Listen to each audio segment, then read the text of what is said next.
Doctor, it's time for you to reverse death itself. What? I wouldn't have put it quite that way, but it's true. We need a dead man's memories. Guy named Kellogg. Are you two mad? Putting aside the fact that you're asking me to defile a corpse, you do realize that the memory simulators require intact, living brains to function. I mean, technically, the corpse was defiled already. This dead brain had inside knowledge of the Institute, Amari. The biggest scientific secret of the Commonwealth. You need this, and so do we. Fine. I'll take a look. But no guarantees. Do you have it with you? Could you say that like Dr. Frankenstein? Igor, fetch me the brain. No? No, I will not. Now, do you have it? Here's what I could find. What's this? This isn't a brain. This is... Wait, that's the hippocampus. And this thing attached to it? A neural interface? Those circuits look awfully familiar. I'm not surprised. From what I've seen, all Institute technology has a similar architecture. So the brain is still good, right? Possibly. There's no sign of decay, so the tech is probably preserving the tissue, injecting some kind of compound to keep it stable.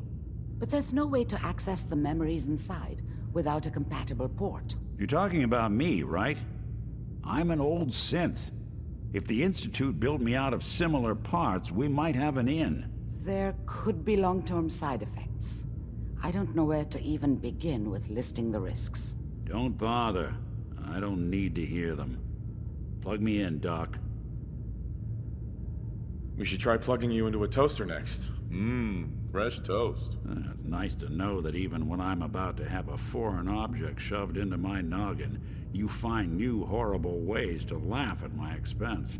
Whenever you're ready, Mr. Valentine, just sit down. If I start cackling like an old grizzled mercenary, pull me out, okay? Let's see here. I need you to keep talking to me, Mr. Valentine. Any slight change in your cognitive functions could be dire.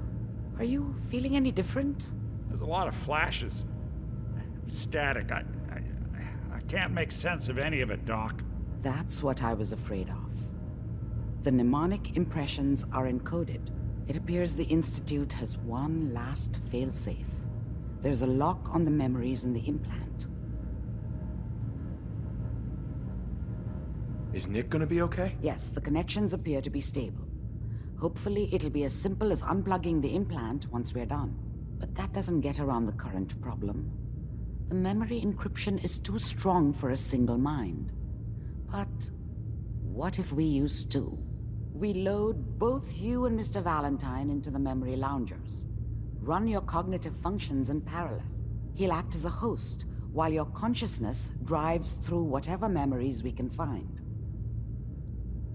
Nick and I are gonna share a mind?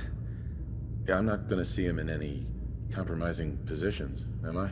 If a smart mouth was all it took to solve problems, we would have found your son by now.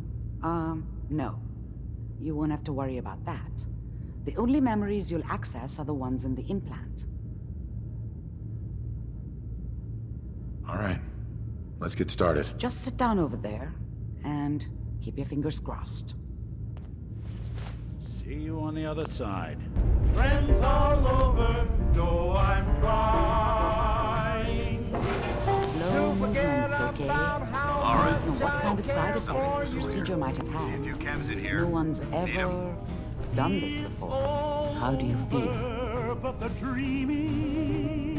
Next time I have to watch someone's life story, I want popcorn. Well, if you're cognizant enough to joke, I think we can safely say that you're out of critical condition. Are you ready to talk about what happened in there? There's more than one person who knows about the Institute. Virgil, that scientist who escaped. I didn't know Institute scientists could defect. This changes everything. He could answer all sorts of questions. Where did the memory say he was? The glowing sea? That can't be right. No one would risk going there, not even to hide. If we need to find Virgil, then I'm going after him. If you're going to go, be prepared. You'll need some way to combat the radiation there. It's called the glowing sea for a reason.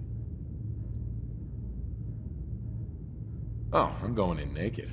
Fingers crossed I get superpowers. I know you're joking, but as a doctor, I feel obligated to remind you that unprotected radioactive exposure will only kill you.